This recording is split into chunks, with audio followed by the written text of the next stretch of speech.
So let's talk about Love and Marriage Huntsville. This season is going to be on fire. Oh my goodness. I just remember being introduced to them in the first season saying, oh, what wonderful, lovely families.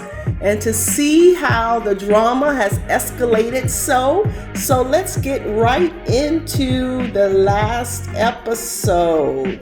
So we see that Mom continues to show who she really is. I love Mel, but you got to watch her. I think in a lot of instances, she knows more than she's saying. Anyway, so let's get to the episode. So first we have Marsu and Tisha, talking about how he went to Africa solo. And he didn't take her, because normally when you go to a place like that, you want to take the family because you know going back is going to be like a big time planning, and it takes years to get back on to such a long, first of all, the flight, and then the planning, etc. So he went by himself, and she bought that. So I'm going to go on a personal note here. My ex-husband did the same thing to me. Right? He went to South Africa, but he did go with the Chamber of Commerce, and I didn't go. And I look back now and I said, red flag. That's why he's my ex-husband, right? Even though he went with the Chamber, but for me, I think when you look back, that was an opportunity for a couple to go with the Chamber to such a great place as Africa. That was 20 years ago and I haven't been yet, right? So I think Tisha missed her opportunity to go, because I can tell you firsthand, if you don't get on that flight with your husband, you ain't gonna never make it over there, okay? And that's something y'all cannot share. Anyway, red flag. Hope her outcome is not like mine. Too much information, I know. So anyway, she talks about how he's feeling refreshed and his perspective is different. And you know what? I don't know if Marceau really had a revelation moment when he talks about people over there are not spending all their time chasing money. They're rather present. They are big on family. They're big on activities, and it's not just about chasing the bag. So I don't know if that was a revelation moment or if that's another one of his manipulative discussions to kind of keep the conversation off of him going on this trip without his wife or his family. So I really don't know with Marceau, because he's slicker than slick. And he got the right one with Tisha. We got to admit it. He got the right one because she bought into it. And I just got to keep watching him with the side eye. So anyway, moving right along, Martell is reminding us that Mel did wrong too. When he's working out with Louis, Tiffany's husband, at the gym, he needs to get over it, right? Because now that they're divorced, we see all of Martell's weaknesses, right? He is so self-consumed. He thinks it's all about how you look, but really it's about what you bring to the table, how you produce, how you protect your family. But he simply doesn't get it. And I see a lot of immaturity on Martell's side. It's a wonder that their marriage lasted 12 years. It's a real wonder. So he goes on and tries to continue to expose Mel. The divorce has happened. Move on. It's over. And as a matter of fact, there wouldn't have been a divorce without his, as we all know, his behavior. So it just surprising to me how he's continually trying to point the finger. So we go right along. And let me tell you, I think a lot of these guys are master manipulators, okay? I don't care. We're moving right along to Kimmy and Marsu, where they're talking about the post that Kimmy and Maurice, where they're talking about the post that Marsu did to shade Maurice, to say, hey guy, you want to be the big guy with a good reputation, but you were there in Atlanta too for the boys weekend, right? So Kimmy questions him, okay, did you sleep with the linebacker, right? So we all know that's the term that Ariani, what's her name? Arani? Y'all know what I'm talking about. What do they call her? Cauliflower? They call her something anyway. I can't even think of it right now. So they are asking, Kimmy is asking, okay, so did you sleep with the linebacker? And Marie says, I don't care about it. You shouldn't care about it. But if you care about it, I'll care about it. Once again, deflecting. And then he goes on, and how did he jump for her asking him, tell me the whole story to telling her, well, you need to look out for Tisha and support her because this is really bad on her and this is a lot of pressure. Oh my God, master manipulation right there. We really got to watch Maurice because him and Marceau have it honest. They will look you in your face and make the story something else. Smooth operator. For sure. And then Kimmy tries to justify it by saying what? Well, they bought their house in 2014. They got married in 2016. And this trip happened while they were still just dating. They weren't married yet. And once you're married, the level of commitment is different. Okay, she's trying to explain it to herself. Because to me, it doesn't matter. If they were together, they were together. Ring on it or not. Hello, right? Commitment is commitment. So it's delusional for her as well to try to explain it to herself. So moving right along. So it seems in reality TV, everybody is a triple threat, right? What's the triple threat? Dance, sing, and act. So I guess and we didn't know this, Miss Destiny is a singer too, right? Everybody wants to be a singer. So who knew Destiny was a singer? Multi-talented. So in the scene between Destiny and Tisha, I guess they're now developing a relationship. Destiny reveals that during her divorce, she depleted her savings, building her business and caring for her father, and had to go on public assistance. Now, a lot of people won't believe this, but since I know, because I know I'm in business, I've been in business 20 years, and cash flow can be stale, meaning you got to pay all of your vendors, all of your employees, and you'll look at your account and you'll be like, oh my goodness, there's no money there. I'm down to zero. Well, hers is different because she has a product business where people walk in and they buy a product. But if you were in a service business where you're waiting for payments to be received because of contracts, then it's a very different thing. So she should be generating income on a daily basis, but it may not be significant enough for her to pay herself. So I can truly understand how she ended up on public assistance.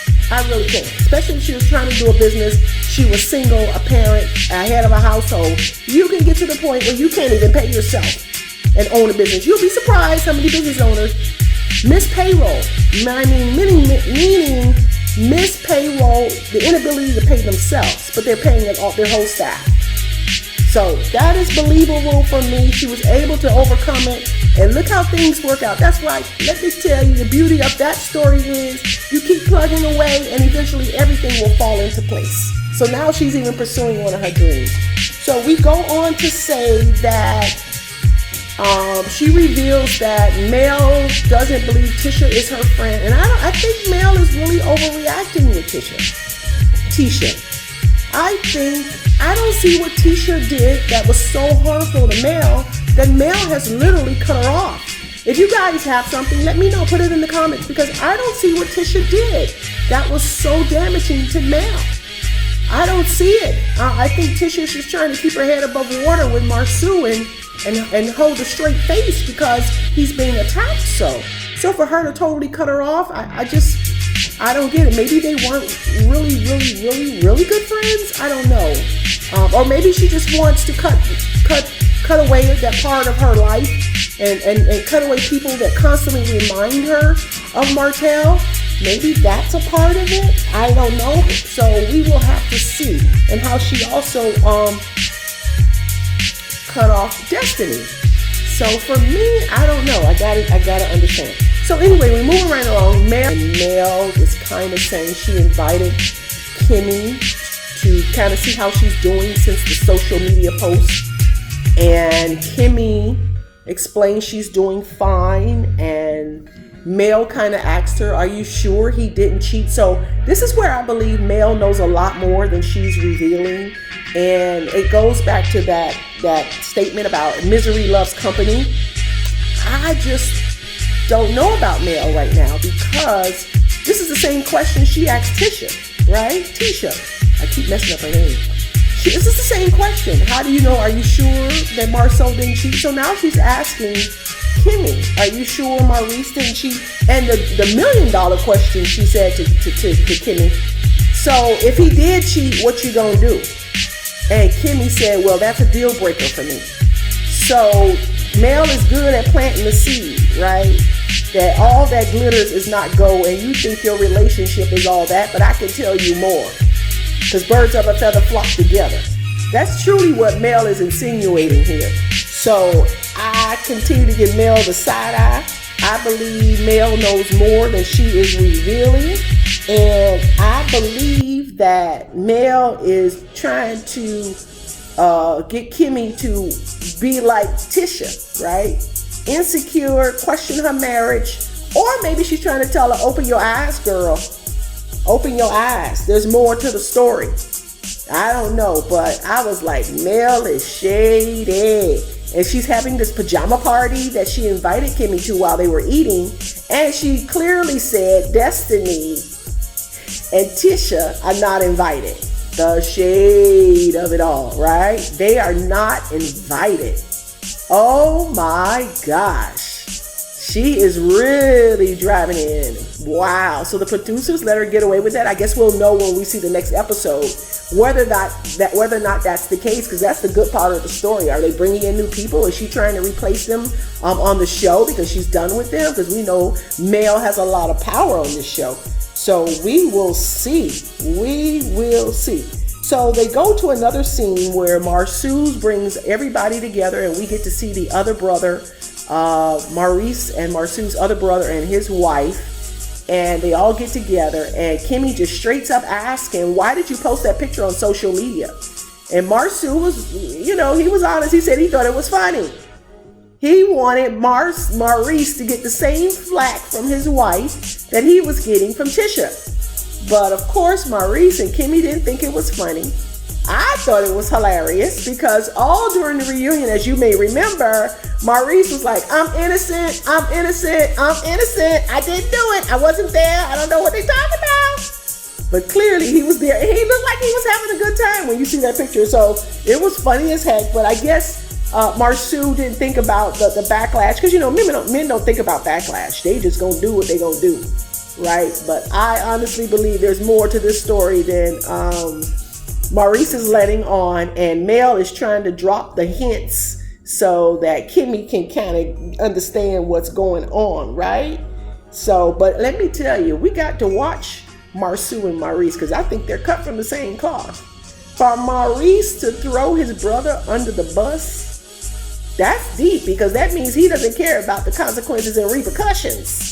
He just wanted to get let me tell you what it is. He just wanted to get the spotlight off himself. Or he was tired of all of the spotlight on him. So he wanted to bring somebody in to be a part of the spotlight. Because we all know Martell was there and having a good time. So Marceau said, you know what, Maurice, you sitting around here acting like you weren't there. How about we tell them the truth? And sure enough, that's what he did. Okay. I don't know. So we will see what happens in the next coming episodes. I think it's getting even more fiery and more interesting. But let me tell you, from the last season, I was like, we got to keep our eye on Mel. Mel knows more, okay? Mel knows more than she reveals, okay? Because I'm telling you, I know Martell, when they were still married, revealed it all to Mel. And I'm sure people on the streets revealed it all to Mel. Mel knows more, okay? Mel knows more. And she's trying to drop that hint to Kimmy and be like, girl, open your eyes, okay? And see what really is going on, right? And for Maurice, for Kimmy to kind of justify it and share the dates of when they really got engaged and when they got married. But shoot, if they bought a house in 2014 and this happened in 2015, then they were committed. Because once you buy a house, that is a big indicator. But I like Maurice and Kimmy together. But he's a master manipulator too. They are cut from the same cloth. Okay? So I'm just curious to know. I know that they're showing all of the Tisha's cousin is going to be a part of the upcoming segment, but I wonder if they're trying to bring in the other brother.